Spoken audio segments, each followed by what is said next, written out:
میری 15 سالہ بیٹی گونگی تھی، جس کی وجہ سے میں بہت پریشان رہتی تھی۔ جگہ جگہ اسے لے کر پھری مگر کوئی فائدہ نہ ہوا۔ کسی نے حکیم کے متعلق بتایا جو بہت مشہور تھا۔ میں اپنی بیٹی کو 75 سالہ حکیم کے پاس لے گئی تو وہ کہنے لگا، تم کل شب اپنے گھر کا دروازہ کھلا رکھنا، میں تمہاری بیٹی کے لیے دوائی لے کر آؤں گا۔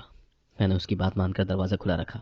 رات کے 10 بجے وہ حکیم ہمارے گھر آیا اور پیالے میں شربت ڈال کر مجھے اور میرے شوہر کو دے دیا اور بولا کہ اس کو پی لو، تمہاری بیٹی بولنے لگے گی۔ ہم نے خوشی خوشی وہ شربت پی لیا مگر پھر فوراً ہی غنود کی طاری ہو گئی۔ صبح آنکھ کھلی تو یہ دیکھ کر جان نکل گئی کہ میری بیٹی تو شادی کے پورے 12 سال بعد اللہ پاک نے مجھے اولاد کی نعمت سے نوازا تھا۔ میری تو خوشی کا کوئی ٹھکانہ ہی نہیں تھا۔ اولاد حاصل کرنے کے لیے میں نے جو جتن کیے تھے اس سب کا گواہ میرا اللہ تھا۔ میں نے کوئی ایسی جگہ نہیں چھوڑی تھی جہاں اولاد کی غرض سے نہیں گئی۔ اس سب میں میرے شوہر کا بھی بہت ہاتھ تھا۔ وہ بہت ہی اچھے انسان تھے، انہوں نے ہر قدم پر میرا ساتھ دیا تھا۔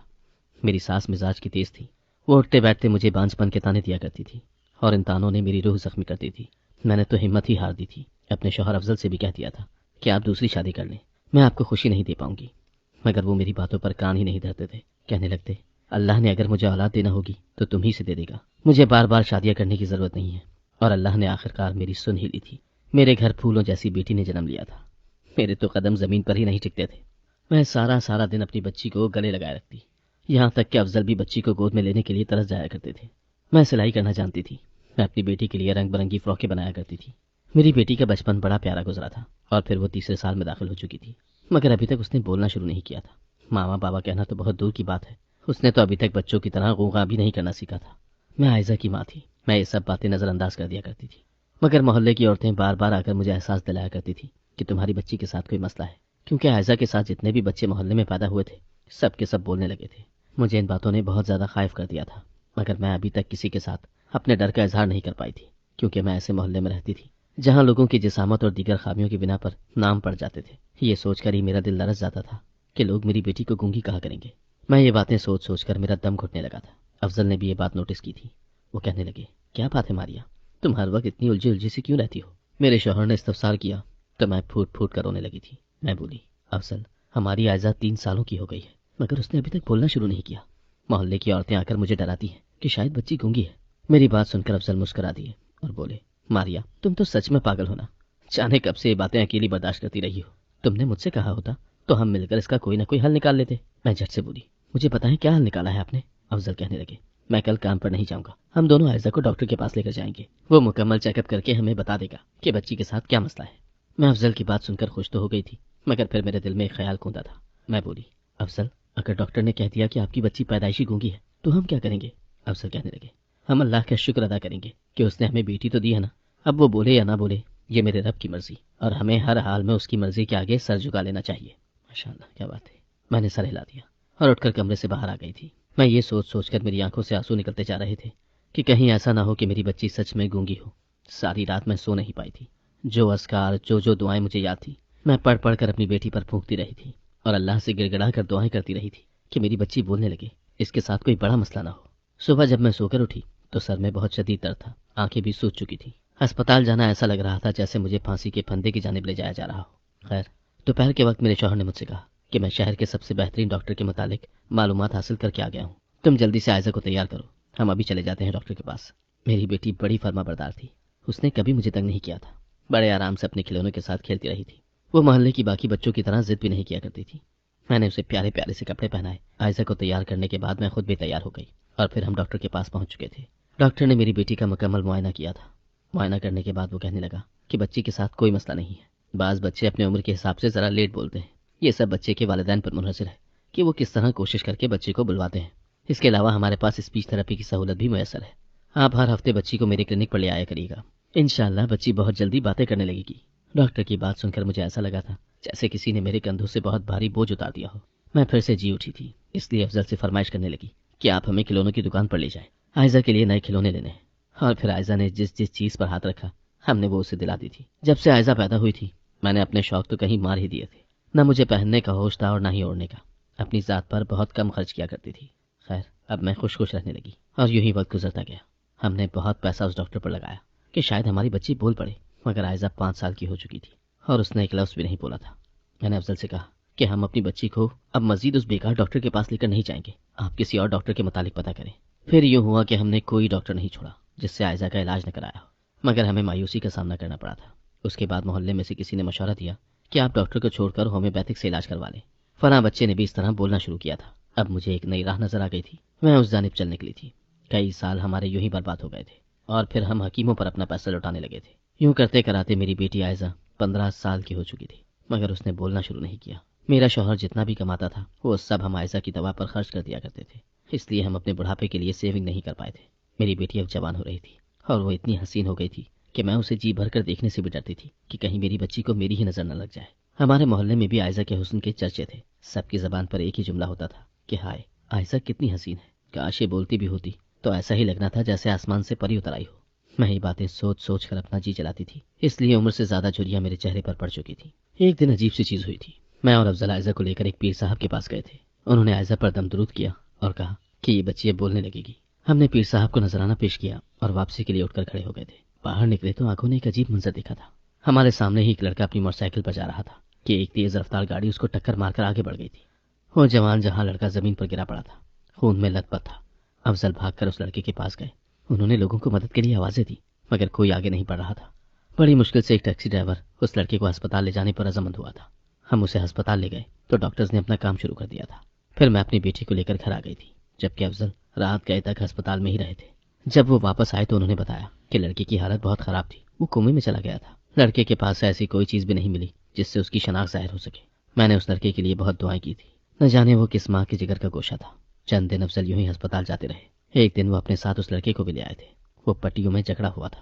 میں نے سوالیہ نظروں سے افضل کی جانب دیکھا تو افضل اس لڑکے کو چارپائی پر بٹھا کر میرے پاس آ گئے تھے۔ کہنے لگے، ماریا یہ لڑکا ہوش میں تو آ گیا ہے مگر اپنی یادداشت کھو چکا ہے۔ ڈاکٹرز نے کہہ دیا ہے کہ ہم اسے ڈسچارج کر دیتے ہیں، مسلسل دوائیوں کے استعمال سے اس کی یادداشت لوٹ آئے گی۔ تب تک میں اس لڑکے کو کہاں چھوڑتا، یہ کہاں جاتا؟ مجھے اس بات کی فکر ستائی جا رہی تھی، اسی لیے اسے میں اپنے ساتھ لے آیا۔ نام تو اسے یاد آ گیا ہے، اپنا نام فراز بتاتا ہے۔ میرے دل میں کئی وسوسے سر اٹھا چکے تھے۔ میں نے کہا، افضل ہمارے گھر جہاں جہاں لڑکی ہے۔ افضل کہنے لگے، ابھی یہ بچہ بیمار ہے، جب تک صحتیاب ہوگا تب تک میں اس کے لیے کوئی نہ کوئی ٹھکانہ ڈھونڈ ہی دوں گا۔ میں نے سر ہلا دیا تھا۔ مجھے بھی اس لڑکے پر ترس آتا تھا، اسی لیے اس کا خیال رکھنے لگی تھی۔ وہ بڑا پیارا لڑکا تھا۔ جب میں اس کا کوئی کام کرتی تو وہ مسکرا کر مجھے شکریہ کہتا تھا۔ جہاں تک عائزہ کی بات ہے تو وہ لڑکا آنکھ اٹھا کر بھی اس کی جانب نہیں دیکھتا تھا۔ مجھے اس کی شرافت نے بہت متاثر کیا تھا۔ یوں ہی کچھ دن اور گزرے۔ وہ لڑکا اب چلنے پھرنے کے قابل ہو چکا تھا۔ میں کچن میں کام کر رہی تھی تو وہ میرے پاس آ کر بیٹھ گیا اور بولا، آنٹی آپ سے ایک بات پوچھوں؟ میں بولی، ہاں ہاں ضرور پوچھو۔ وہ کہنے لگا، آپ کی بیٹی اتنی خاموش کیوں رہتی ہے؟ وہ عمر کے جس حصے میں ہے، اس عمر میں تو لڑکیاں بہت باتوں نہیں ہوا کرتی ہیں۔ فراز کی بات سن کر میرا دل بیٹھ گیا تھا۔ میں بولی، بیٹا وہ گونگی ہے، بول نہیں سکتی۔ فراز کا منہ کھلے کا کھلا رہ گیا تھا۔ میں بولی، وہ 3 سال کی تھی جب سے میں اس کا علاج کروا رہی ہوں، اب وہ 15 برس کی ہو چکی ہے مگر کوئی فاقہ نہیں ہوا۔ اس نے سر ہلا دیا اور بولا، جب علاج سے فرق نہیں پڑا تو آپ نے اس کا علاج بند کیوں نہیں کر دیا؟ اسے اللہ کی مرضی سمجھ کر مان لیتی تو دل کو سکون آ جانا تھا۔ میں فراز کی بات سن کر چڑھ گئی تھی۔ میں بولی، یہ تم نے کیسی بات کر دی؟ وہ میری اکلوتی بیٹی ہے، میں تو مرتے دم تک اس کا علاج کرواؤں گی۔ وہ تو پھر ہماری بیٹی ہے، ہم تو تم جیسے غیر کا بھی علاج کروا رہے ہیں۔ بس اتنا ہی نہیں، تمہیں اپنے گھر میں رہنے کو بھی جگہ دی ہے۔ تمہیں یاد تو نہیں ہوگا جب تمہیں تیز رفتار گاڑی ٹکر مار کر گئی تھی تب تمہارے بچنے کے امکانات نہیں تھے، تو کیا ہم تمہیں مردہ سمجھ کر وہیں چھوڑ کر چلے جاتے؟ اور اب تمہاری یادداشت جا چکی ہے، ہمیں نہیں معلوم کب تک تمہارا علاج چلے گا، تو کیا تمہاری دوائی یہ سوچ کر بند کر دیں کہ اس میں ہی اللہ کی رضا ہے اور تمہیں گھر سے نکال دیں؟ میری جوان جہاں بیٹی گھر پر موجود ہے مگر پھر بھی ہم نے تمہیں اپنے گھر میں جگہ دی ہوئی ہے۔ فراز کی بات سن کر میں تو چل کر راکھ ہو چکی تھی۔ آج تک مجھ سے کسی نے یہ نہیں کہا تھا، اور پھر ایک غیر لڑکا جسے اس بات کا علم ہی نہیں تھا کہ میں اپنی بیٹی کی خاطر کیسے کیسے مقام سے گزری ہوں، وہ مجھے ایسا مشورہ کیسے دے سکتا تھا؟ میں اتنے غصے میں آ چکی تھی کہ بلا کچھ سوچے سمجھے بولتی چلی جا رہی تھی۔ فراز کے چہرے کی رنگت بدل چکی تھی۔ وہ بولا، اگر آپ کو میری بات بری لگی ہے تو میں معذرت خواہ ہوں، میں اب پہلے سے بہتر ہوں۔ جہاں تک یادداشت کی بات ہے تو وہ بھی واپس آ ہی جائے گی، لیکن تب تک میں آپ لوگوں پر بوجھ بن کر نہیں رہنا چاہتا۔ مجھے یہاں سے جانا ہی ہوگا۔ مجھے معلوم ہے کہ آپ کی محلے داری ہے، جوان جہاں بیٹی ہے، لوگوں کو باتیں بنانے میں زیادہ دیر نہیں لگتی، اس لیے میں یہاں سے جا رہا ہوں۔ میں انکل کی موجودگی میں نہیں جاؤں گا ورنہ وہ مجھے روک لیں گے۔ آپ انہیں میری طرف سے شکریہ ادا کر دیجیے گا، زندگی رہی تو پھر ملاقات ہوگی۔ اتنا کہہ کر فراز میرے پاس سے اٹھ کر چلا گیا تھا۔ میں ابھی تک سکتے کسی کیفیت میں تھی۔ اس نے مجھ سے ایسا کیوں کہا کہ مجھے اپنی بیٹی کی معذوری کو اللہ کی رضا سمجھ کر تسلیم کر لینا چاہیے؟ اس نے مجھے داد کیوں نہیں دی؟ اس نے مجھے یہ کیوں نہیں کہا کہ آنٹی آپ کے حوصلے کو سلام ہے، آپ جیسی ماں قسمت والوں کو ملتی ہے جو اپنے بچوں کی خاطر اس حد تک چلی جاتی ہے۔ میں یہی باتیں سوچ سوچ کر کرتی جا رہی تھی۔ تھوڑی دیر بعد کچن میں عائزہ آ گئی۔ وہ کچھ پریشان دکھائی دے رہی تھی۔ میں نے اس کی پریشانی کی وجہ پوچھی تو اس نے مجھے اشارے سے بتایا کہ زخمی مریض اپنے بستر پر نہیں ہے۔ میں نے پورا گھر چھان مارا ہے مگر وہ مجھے کہیں نہیں نظر آ رہا۔ میں نے ناک سے مکھی اڑائی اور بولی وہ ٹھیک ہو گیا تھا، اس لیے اپنے گھر واپس چلا گیا۔ میں نے محسوس کیا تھا کہ میری بیٹی کا چہرہ ایک دم سے بجھ گیا تھا، اس کی آنکھوں میں نمی اتر آئی تھی۔ اس نے جیسے شکوہ کیا تھا کہ مہمان تو بڑا ہی بد تہذیب نکلا، مل کر بھی نہیں گیا۔ میری بیٹی منہ بسوڑتی ہوئی کچن سے نکل گئی تھی۔ اس کے جانے کے بعد جیسے میں اپنے حواس میں لوٹ آئی تھی، مجھے اپنے کیے پر پچھتاوا ہونے لگا تھا۔ نہ جانے میں نے کیوں اس لڑکے کے ساتھ اتنی زیادتی کر دی کہ وہ میرا گھر چھوڑ کر ہی چلا گیا تھا۔ اب اگر اس بات کا علم میرے شوہر کو ہو جاتا تو وہ بہت ناراض ہو جاتے۔ میں بہت زیادہ پریشان ہو چکی تھی۔ خیر جب افضل گھر واپس آئے تو انہوں نے آتے ہی فراز کے متعلق استفسار کیا تھا۔ میں گڑبڑا گئی تھی۔ میں بولی فراز کی یادداشت واپس آ گئی تھی، اس لیے وہ اپنے والدین کے پاس واپس چلا گیا۔ افضل کی آنکھوں میں شکوہ نظر آیا تھا۔ وہ بولے ماریا مجھے اس بچے سے اس چیز کی توقع نہیں ہے، ضرور تمہاری طرف سے ہی کوئی اونچ نیچ ہوئی ہوگی۔ میں گھبرا گئی تھی، اسی لیے نظریں چرانے لگی تھی۔ افضل کہنے لگے ماریا وہ بچہ مجھے بہت عزیز تھا، ایسا لگنے لگا تھا جیسے وہ میری سگی اولاد ہو۔ اللہ کرے وہ جہاں کہیں بھی گیا ہو خیر و عافیت سے ہو، تم بھی اس کے لیے دعا کرنا۔ میں وہاں سے اٹھ گئی۔ چند دن یوں ہی گزر گئے۔ افضل نے پھر کبھی فراز کا ذکر نہیں کیا تھا، کیونکہ ان کی ایک بہت اچھی عادت یہ تھی کہ وہ مجھے شرمندہ نہیں کیا کرتے تھے، میری غلطیوں سے صرف نظر کیا کرتے تھے۔ لیکن میں فراز کے لیے اندر ہی اندر سے پریشان تھی۔ وہ ایک اچھا لڑکا تھا، اس کے عادات و اطوار بتاتی تھی کہ وہ کسی اچھے گھرانے سے ہے۔ عائزہ بھی فراز کے جانے کے بعد بہت کھوئی کھوئی سے رہنے لگی تھی اور مجھ سے اس کی یہ حالت چھپی ہوئی نہیں تھی، مگر میں یہ سمجھنے سے قاصر تھی کہ اس کی یہ حالت ہوئی کیوں ہے۔ گھر میں بہت زیادہ اداسی کا ماحول ہو گیا تھا۔ ایک دن میری پڑوسن گھر آئی تو کہنے لگی ماریا تم نے حکیم صاحب کے متعلق سنا ہے کیا؟ ہمارے شہر میں نئے آئے ہیں، ان کی عمر اور تجربہ بہت زیادہ ہے، ان کے ہاتھ میں اللہ نے اس قدر شفا رکھی ہے کہ ان کی دوا سے لنگڑے چلنے لگتے ہیں، گونگے بولنے لگتے ہیں اور بہرے سننے لگتے ہیں۔ ان کی فیس تھوڑی سی زیادہ ہے، مگر تم نے آج تک کون سا فیس کی پرواہ کی ہے؟ تم نے تو اپنی بیٹی کے لیے کوئی علاج نہیں چھوڑا۔ مجھے امید ہے کہ حکیم صاحب کی دوا سے ہماری عائزہ بھی بولنے لگے گی۔ میں اپنی پڑوسن کی بات سن کر ایک دم سے جی اٹھی تھی۔ ایسا لگنے لگا تھا جیسے کسی نے تپتے صحرا میں چند بوندیں پانی کی حلق میں اتار دی ہوں۔ میں بولی رشیدہ تمہیں یہ سب کس نے بتایا؟ وہ کہنے لگی حکیم صاحب کے تو چرچے بچے بچے کی زبان پر ہے۔ میری نند کے ہاں اولاد نہیں ہوتی تھی، شادی کے 7 سال بعد اس نے حکیم سے دوا لی تو ان کے ہاں بچے کی پیدائش ہو گئی ہے۔ میں یہ باتیں سن کر بہت پرجوش ہو گئی تھی۔ میں نے رشیدہ سے حکیم صاحب کے متعلق تمام معلومات حاصل کر لی تھی۔ شام میں جب افضل کام سے واپس آئے تو میں نے انہیں پانی کا گلاس تھماتے ہی اپنی بات شروع کر دی تھی۔ میں بولی افضل مجھے آج رشیدہ بتا رہی تھی کہ ہمارے شہر میں حکیم صاحب آئے ہیں، ان کے علاج سے ہر کسی کو شفا مل رہی ہے۔ میں چاہتی ہوں کہ آپ میرے ساتھ چلیں، ہم اپنی عائزہ کو ان کے پاس لے کر چلتے ہیں۔ میں بہت زیادہ پرجوش تھی مگر افضل کا رویہ ذرا سرد سا تھا اور مجھے یہ سب اچھا نہیں لگا تھا۔ میں بولی افضل آپ پیسوں کی پرواہ مت کریں، میں کسی سے ادھار پکڑ لوں گی مگر میں اپنی بیٹی کا علاج کروا کر ہی رہوں گی۔ وہ کہنے لگے ماریا کیا آج تک میں نے کبھی پیسوں کی پرواہ کی ہے؟ میں تو یہ سوچ کر پریشان ہو رہا ہوں کہ ہم نے اپنی بچی کو بہت سی دوائیاں کھلائی ہیں، ان کا کچھ مثبت اثر تو پڑا نہیں ہے، یہ نہ ہو کہ ہماری بیٹی کا معدہ تباہ و برباد ہو جائے۔ مجھے افضل کی باتوں میں فراز کا چہرہ نظر آیا تھا۔ میں غصے سے اٹھ کر کھڑی ہو گئی تھی۔ میں بولی افضل آپ بس کل کام سے چھٹی کر کے میرے ساتھ حکیم صاحب کے پاس ضرور جائیں گے، بس فیصلہ ہو گیا ہے۔ مجھے علم تھا کہ افضل میری بات کبھی بھی نہیں ٹالتے، وہ میری توقع پر پورے اترے تھے۔ اگلی صبح وہ کام پر نہیں گئے۔ ہم 11 بجے کے قریب اپنی بیٹی کو حکیم صاحب کے پاس لے گئے۔ حیرت کی بات تو یہ تھی کہ آج عائزہ نے بھی میرے ساتھ جانے سے انکار کر دیا تھا۔ اس نے مجھے اشاروں سے سمجھایا تھا کہ میں علاج کروا کر تھک چکی ہوں، میں اپنی خامی کو قبول کر چکی ہوں، اب آپ مجھے میرے حال پر چھوڑ دیں۔ میں نے عائزہ کے آگے ہاتھ جوڑ دیے اور بولی کہ مجھے یہ موقع دے دو، اس کے بعد کبھی علاج کے لیے مجبور نہیں کروں گی۔ وہ میری بات مان گئی تھی۔ ہم حکیم صاحب کے دواخانے پر پہنچے تو وہاں پر بہت زیادہ رش تھا۔ میں نے افضل کی طرف دیکھا اور بولی یہ سب لوگ بلا وجہ نہیں آئے ان کے پاس، لوگوں کو ان سے شفا ملتی ہے، تبھی تو لوگ جوگ در جوگ بھاگے چلے آ رہے ہیں۔ افضل نے سر ہلا دیا تھا۔ ہمیں بہت زیادہ انتظار کرنا پڑا تھا، لائن ہی بہت لمبی لگی ہوئی تھی۔ صبح سے شام ہونے کو آ گئی تھی، تب کہیں جا کر ہماری باری آئی تھی۔ ہم حکیم صاحب کے پاس پہنچے تو میں نے عائزہ کو آگے کر دیا اور بولی یہ پیدائشی گونگی ہے، مجھے اس کی قوت گویائی چاہیے۔ حکیم صاحب نے جیسے ہی عائزہ کو دیکھا ان کے چہرے پر چمک آ گئی تھی۔ وہ مسکرا کر بولے بی بی تم اپنی بیٹی کو بالکل ٹھیک جگہ پر لے کر آئی ہو، یہ میرا بہت خاص کیس ہے۔ تم نے دیکھا ہوگا کہ میں نے سب مریضوں کا علاج اپنے دواخانے پر کیا ہے، مگر تمہاری بیٹی کا علاج میں تمہارے گھر پر کرنے آؤں گا، مجھے اپنا پتہ سمجھا دو۔ میرے شوہر نے حکیم صاحب کو اپنے گھر کا پتہ لکھ کر دے دیا تھا۔ حکیم صاحب کہنے لگے بی بی تمہاری بیٹی بولنے لگے گی تو تمہیں سب کو میرے دواخانے کا بتانا ہے تاکہ زیادہ سے زیادہ لوگ فیضیاب ہو سکیں۔ تم کل رات اپنے گھر کے دروازے کھلے رکھنا، میں علاج کی غرض سے وہاں پہنچ جاؤں گا۔ میں نے ان کا شکریہ ادا کیا اور خوشی خوشی واپس آ گئی۔ افضل راستے میں کہنے لگے ماریا مجھے یہ حکیم صاحب عجیب سے لگے ہیں، ان کی مہندی لگی سرخ داڑھی دیکھ کر مجھے کچھ گڑبڑ محسوس ہوئی تھی، لیکن میں نے ان کی بات سن کر سر جھٹک دیا اور بولی افضل آپ بھی حد کرتے ہیں، ہر انسان کی اپنی مرضی ہے کہ وہ داڑھی پر کلف لگا کر اسے سیاہ کرے یا مہندی لگا کر سرخ، اس کا کسی کی قابلیت سے بھلا کیا تعلق؟ افضل نے کندھے اچکا دیے تھے۔ میں نے افضل کو سختی سے منع کر دیا تھا کہ وہ محلے میں کسی کو بھی مت بتائے کہ حکیم صاحب نے ہمارے گھر آنا ہے، کیونکہ پھر لوگ جمع ہو جائیں گے اور وہ عائزہ کا معائنہ ٹھیک طریقے سے نہیں کر پائیں گے۔ افضل نے حامی بھر لی تھی۔ میں بے انتہا خوش تھی۔ میں عائزہ سے کہنے لگی، بیٹی جب تم ٹھیک ہو جاؤ گی تو ہم دونوں پورا دن باتیں کیا کریں گے۔ وہ مسکرا دیتی تھی، شاید اس کے دل میں بھی ٹھیک ہونے کی چاہ پیدا ہو گئی تھی۔ خیر، اگلی رات میں نے افضل سے کہہ دیا کہ وہ مرغی کا گوشت اور چاول لے آئے۔ حکیم صاحب کو کھانا ہم اپنے گھر پر ہی کھلائیں گے۔ افضل چیزیں لے آئے تو میں نے بہت دل لگا کر حکیم صاحب کے لیے کھانا تیار کیا تھا۔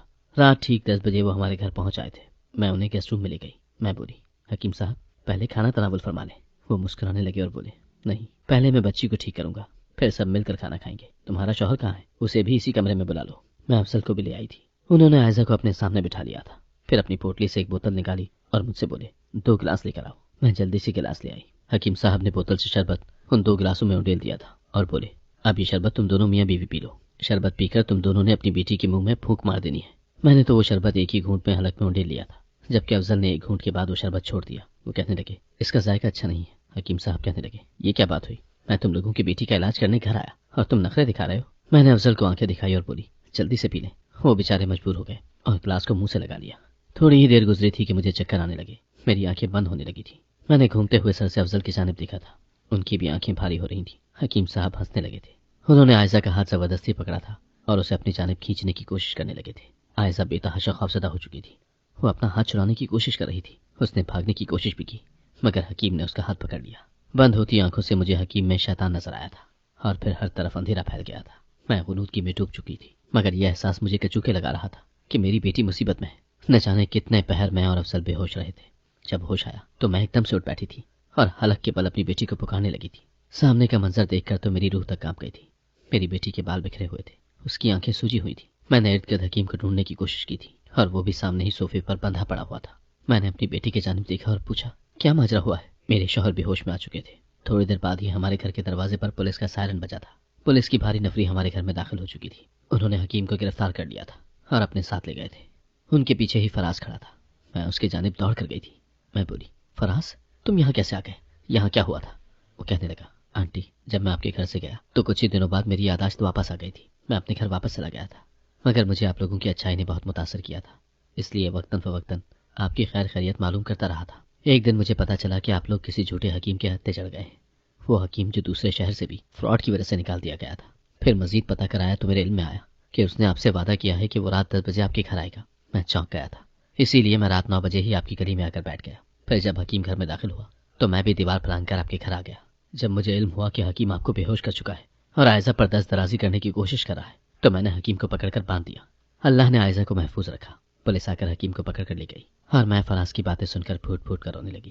میں بولی، فراز اللہ تمہارا بھلا کرے، تم نے میرے ساتھ بہت بڑی نیکی کی ہے۔ فراز بولا، آنٹی آپ کو اس دن بھی میری بات بری لگ گئی تھی، مگر سچ تو یہ ہے کہ کچھ چیزوں میں اللہ کی رضا مان کر ہتھیار ڈال دینے چاہیے۔ آپ لوگوں کو ہر کسی نے لوٹا، مگر کیا فائدہ ہوا؟ عائزہ بولنے لگی ہے۔ نہیں نا، میں روتے ہوئے بولی، مجھے آج تک کسی نے یہ مشورہ ہی نہیں دیا تھا کہ اللہ کی رضا میں راضی ہو جانا چاہیے۔ مجھے تو لوگ کبھی حکیموں کے متعلق بتاتے تھے تو کبھی ڈاکٹروں کے متعلق، اور میں بھی لوگوں کی باتوں میں آتی رہی۔ تم مجھے معاف کر دو۔ میں نے فراز کے سامنے ہاتھ جوڑ دیے تھے۔ اس نے جلدی سے میرے ہاتھ تھام کر کہا، آپ تو میری ماں کی جگہ ہیں، آپ ایسے مت کہیں۔ میں نے اللہ سے بھی توبہ کر لی تھی۔